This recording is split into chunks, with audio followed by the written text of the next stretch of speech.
Welcome to the Tim Booker Book Sharing channel. Like, subscribe, and hit the notification bell so you don't miss our updates. Let's explore the world of books together. Today, I'll be interpreting a book for you called Anthro-Vision, subtitled A New Way to See in Business and Life, published in June 2022. Let's start by breaking the title down. The book talks about human vision, two different perspectives, one we can call bird's eye view and the other, bug's eye view. The bird's eye view involves comprehensively and top-down examination of issues. For instance, using big data to derive conclusions through extensive statistical analysis. This approach is quite familiar and commonly used. However, we often overlook the perspective from the bottom up, the bug's eye view. This book aims to remind us of the value in different perspectives. In contrast to the bird's eye view, the bug's eye view involves examining problems from the bottom up, studying specific individuals or places to derive broader conclusions. In this book, the bug's eye view refers to the anthropological perspective, primarily discussing how anthropology aids in solving challenges in the realms of business and management. Anthropology is the study of humans and their cultures. Though a humanity discipline, it's intertwined with business and management. As early as the 1930s, people began applying anthropological methods to business issues, giving rise to a field known as business anthropology. At the core of all commercial activities lies human relationships. Especially in areas such as internal organization operations, consumer behavior and markets, and product design, anthropology proves highly valuable. Its forte lies in studying consumers from diverse cultures and interpersonal relationships within organizations.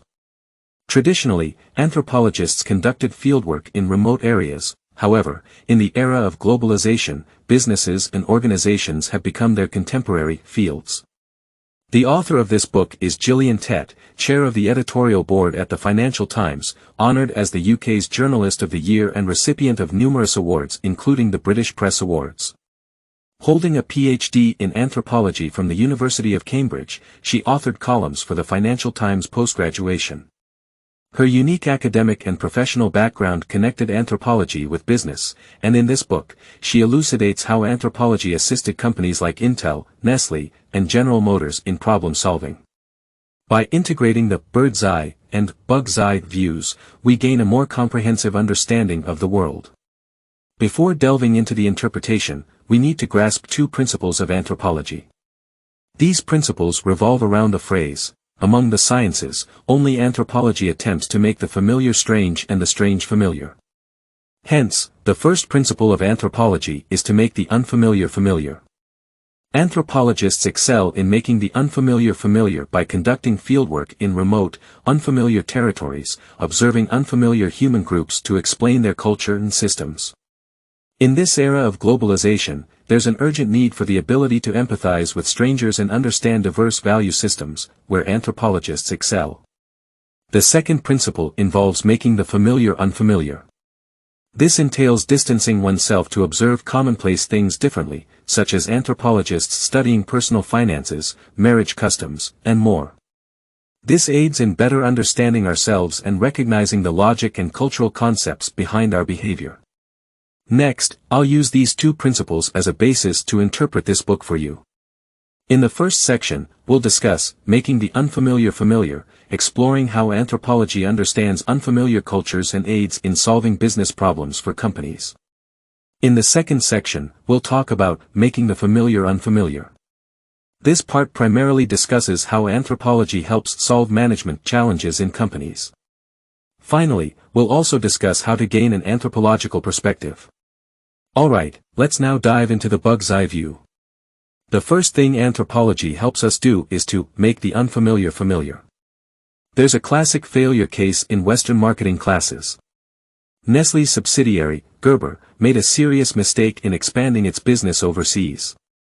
In the mid-20th century, Gerber aimed to widen its international business by selling baby food in West Africa. They printed a picture of a baby on the food cans. In the US and Europe, it's a common design to have pictures of babies on baby food packaging. However, in some African cultures, people believe that the images on food packaging represent the actual ingredients. For instance, if there's a picture of a tomato on a can, the assumption is that the food inside contains tomatoes. So, what would it mean if there's a picture of a baby on the can? Gerber's packaging for this baby food caused a huge misunderstanding.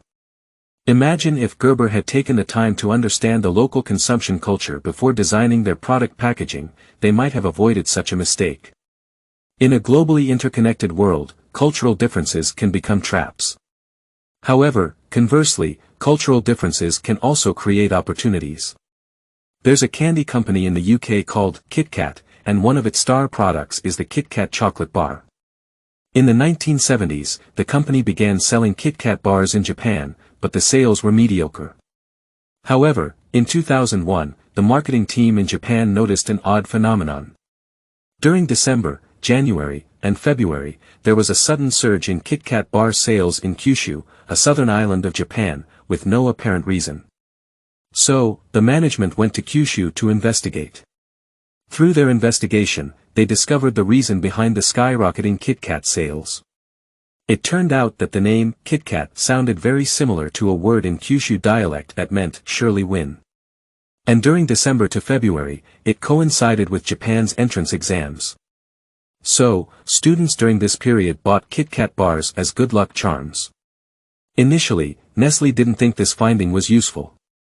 Due to strict regulations from Nestlé's global branding, Kit Kat couldn't be renamed to Surely Win in Japan.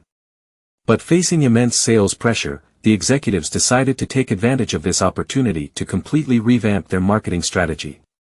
The original slogan for Kit Kat was, "Have a break, have a Kit Kat."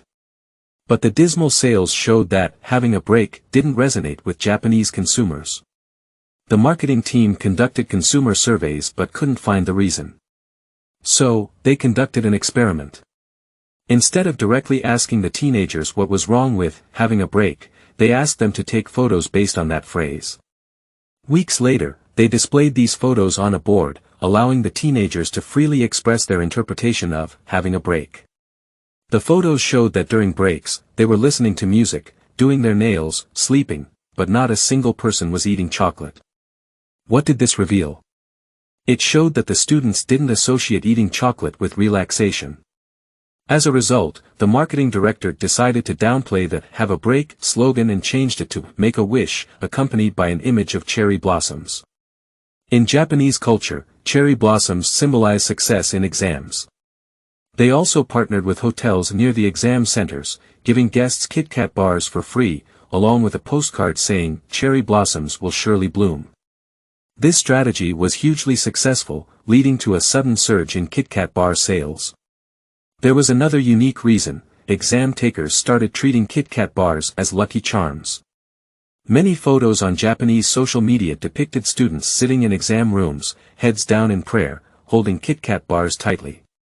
As the marketing team at Kit Kat pointed out, in the market and consumer domain, the most important thing is to listen to consumers, understand how they think. You can't presume anything beforehand. In the era we live in, we're accustomed to using various tools to solve problems. However, anthropology takes a completely different approach. It starts with observation. Understanding an unfamiliar culture requires observing without preconceptions.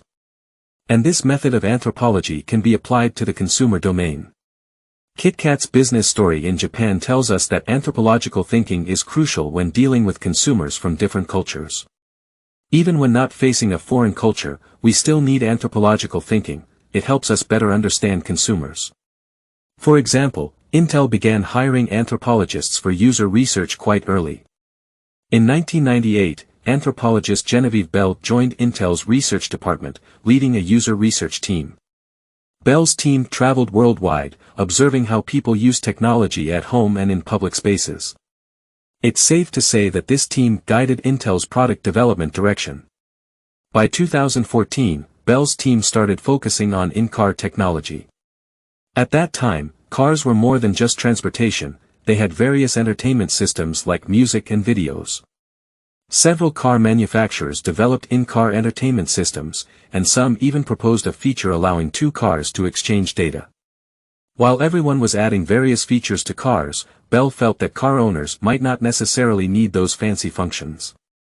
To truly serve customers, you need to understand what they genuinely need. So, Belle and another anthropologist from her team embarked on an expedition. They traveled the world, researching what people did in their cars. For instance, once in a Singapore underground parking lot, they randomly picked a car and convinced the owner to allow them to conduct a survey. They meticulously checked every corner of the car, placing everything they found on a piece of cloth. Gradually, this cloth was filled with items like headphones, CDs, external GPS systems, umbrellas, and various other objects. Like this, they understood what drivers worldwide used in their cars. In the end, they reached a conclusion: despite car manufacturers trying hard to add various features to cars, some features were unnecessary for car owners. On the other hand, some necessary features weren't added yet, forcing car owners to carry a bunch of personal devices. Belle said, the more technology products people bring into their cars, the more the carefully designed in-car features fail. After analysis, Belle's team discovered which technologies held value and which features were not useful. For example, some car manufacturers were concerned about drivers being distracted by smartphones, so they designed an in-car voice control system. With this system, drivers could use their voice to send messages, make calls, or set GPS. But Belle observed that drivers still reached for their phones instead of using this in-car system. Just like today, when driving, we're still used to using navigation apps on our phones rather than the car's built-in navigation system. Belle advised Intel's engineers not to simply assume that designing a product meant users would automatically adopt it. You see, when we believe we have an innovative idea, it's easy to impose it on others. This is where the anthropological perspective can remind us that we should look at the world from others' viewpoints. As one anthropologist emphasized, this might be your worldview, but it's not everyone's worldview. It's a simple statement but not always easy to keep in mind constantly. Later, Intel collaborated with some car manufacturers. Intel aimed to design a product that synchronized a car owner's phone with the in-car system and wanted to develop an interactive system that included language, gesture, and touch functions. You see, for tech companies, Anthropology can offer not only user experience research but also bring a new perspective to technology development. Alright, we've just discussed 3 stories. Gerber selling baby food in West Africa caused a severe misunderstanding due to a lack of understanding of the local culture. KitKat used Japanese culture to boost KitKat bar sales. Intel's user research team investigated car owners worldwide and found the features people genuinely needed in their cars. These 3 stories tell us that in consumer and product design fields, we need the anthropological perspective to help us understand a diverse range of consumers. Some scholars have said, the value of anthropology is to provide cross-cultural translation in the age of globalization. Especially in the 21st century, we're used to studying consumers using big data. However, data not only needs to be big, but also thick. Without understanding the meaning behind the data, it's impossible to develop strategies based on it. Anthropology can interpret data and make the data more thick. Users are not just a number, they have history, cultural traditions, social relationships, and identity. Behind their consumer behavior lie these complex factors interacting with each other.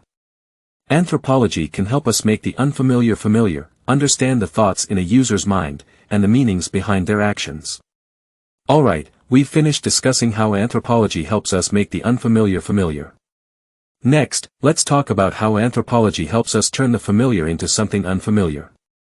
What's the use of this transformation in the fields of business and management?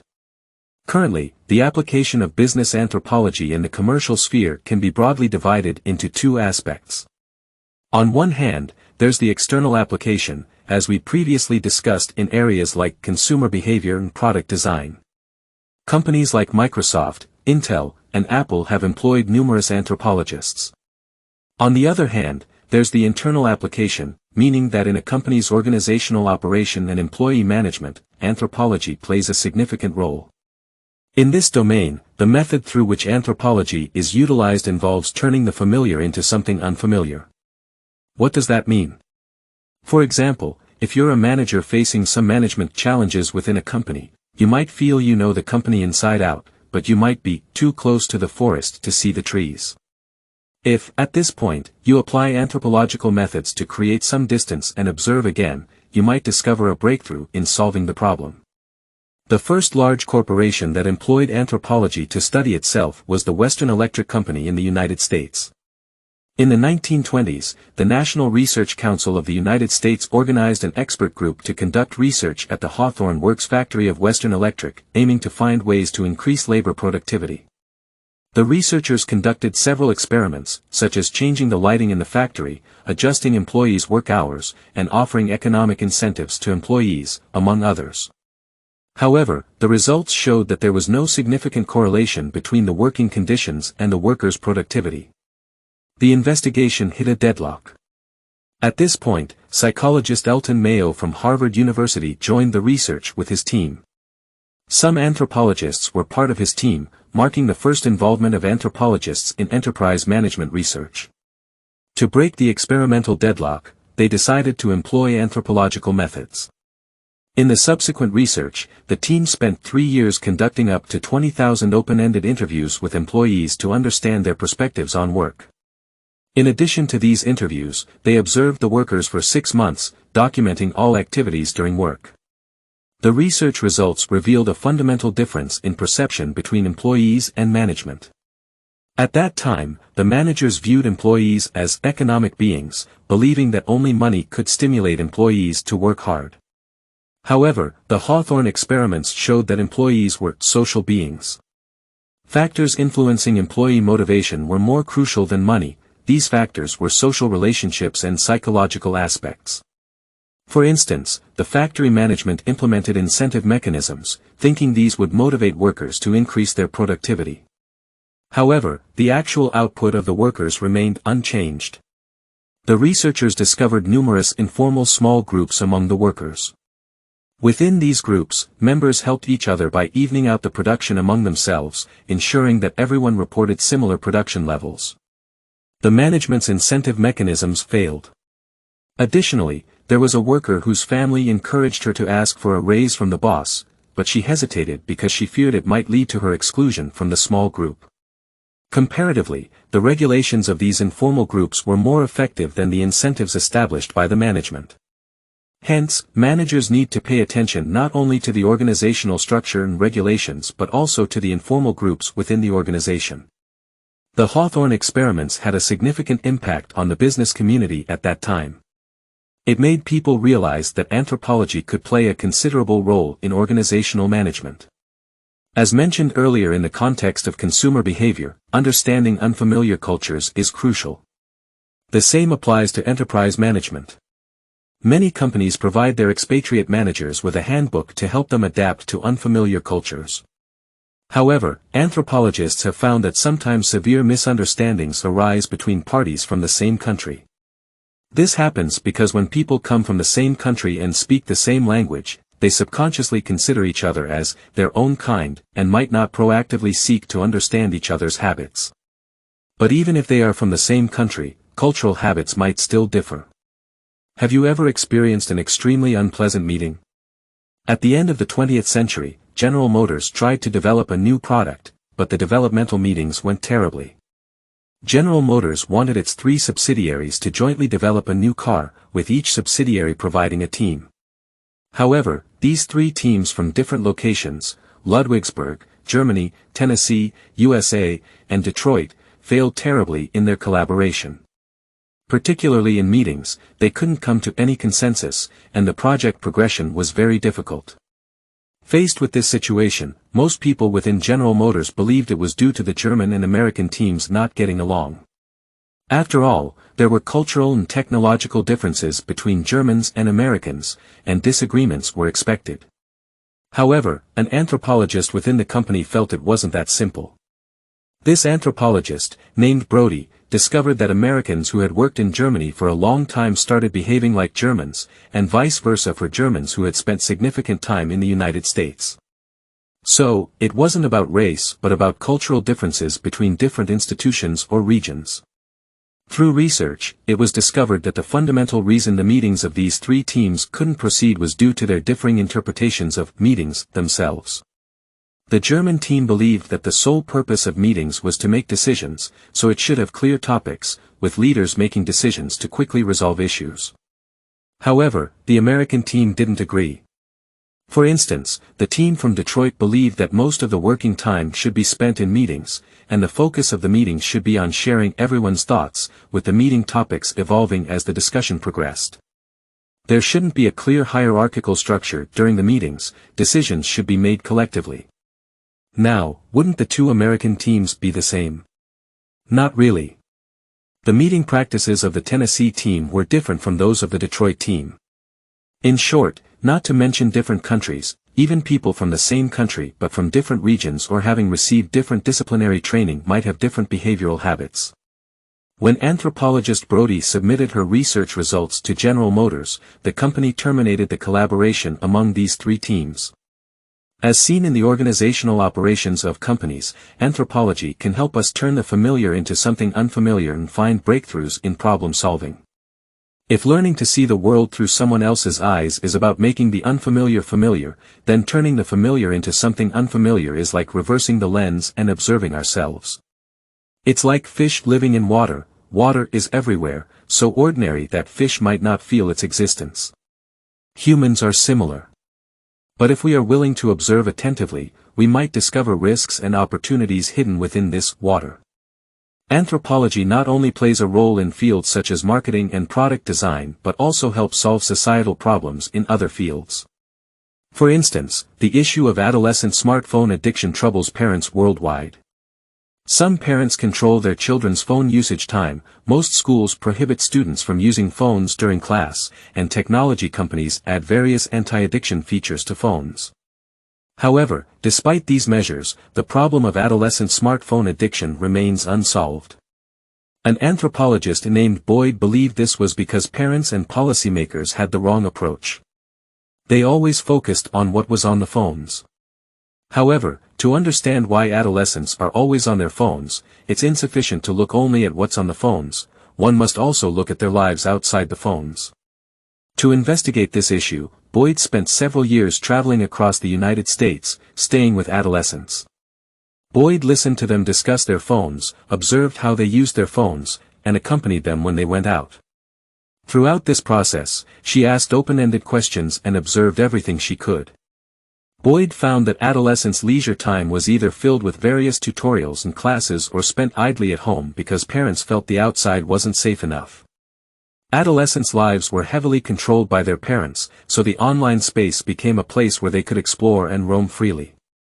In this space, they had the freedom to arrange what they wanted to do, reshape their identities without parental surveillance. Their chances of meeting friends on the streets were diminishing, but in the online world, they could make new friends, gaining freedoms that real life didn't provide. As seen in the issue of adolescent smartphone addiction, anthropology helps us discover blind spots. Most people might think that adolescents are merely captivated by the exciting online world. Still, if you're willing to observe their lives beyond the phone, you'll gain a new perspective. Adolescents might be so addicted to their phones because they seek a freedom in the online space that's absent in real life.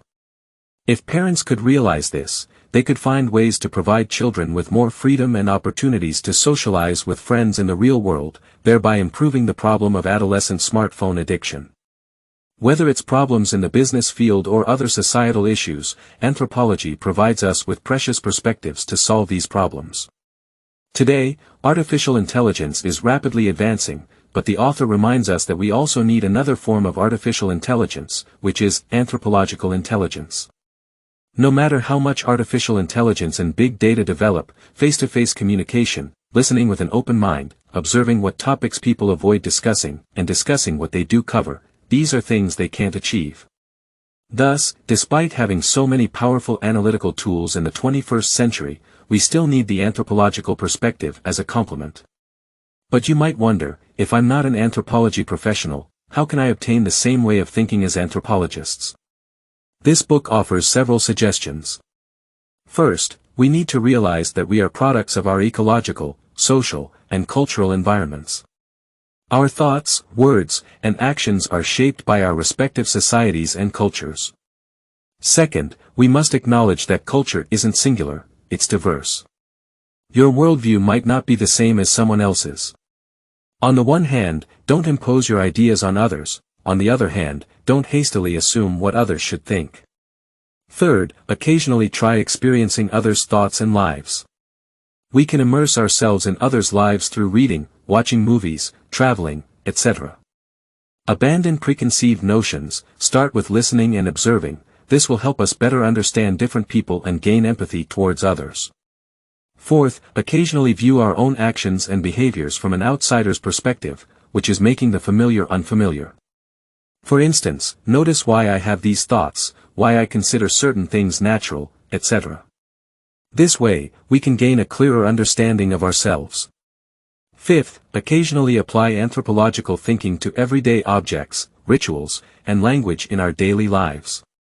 For example, the English word, company, originates from an ancient Italian word, which means sharing bread. When medieval merchants formed a company for the first time, after finishing their work, they sat together to share bread. This root word tells us that initially, a company was a social institution. Although today, for ordinary people, we no longer define company in that way, it still serves as a reminder to company managers that the original purpose of a company was sharing in mutual benefit. Okay, here we are, finishing interpreting this book for you. Let's summarize. Today, I introduced you to a new perspective, the bug's eye view, also known as the anthropological perspective. Anthropology, as a discipline studying humans and their cultures, might seem unrelated to business. However, it can be applied in the field of business management, offering an additional viewpoint to solve some business and management challenges. For enterprises, on one hand, it can make the unfamiliar familiar, providing a cross-cultural translation in this era of globalization. Therefore, it can be effective in areas such as marketing, product design, among others. On the other hand, it can also make the familiar unfamiliar, thereby assisting companies in resolving internal organizational operational problems. Since the 21st century, more and more anthropologists have entered the business world. Beyond the realm of business management, anthropology can also be applied in education, medicine, and various other fields. Even if you're not an anthropologist, you can still learn the anthropological way of thinking, examining real-world issues from a bug's eye perspective. The most crucial aspect is recognizing that everything in our own society could be different, and our way of life is just one among countless human lifestyles. The anthropological perspective not only helps us solve practical business management problems but also aids in creating a world with more empathy, open curiosity, and self-reflection.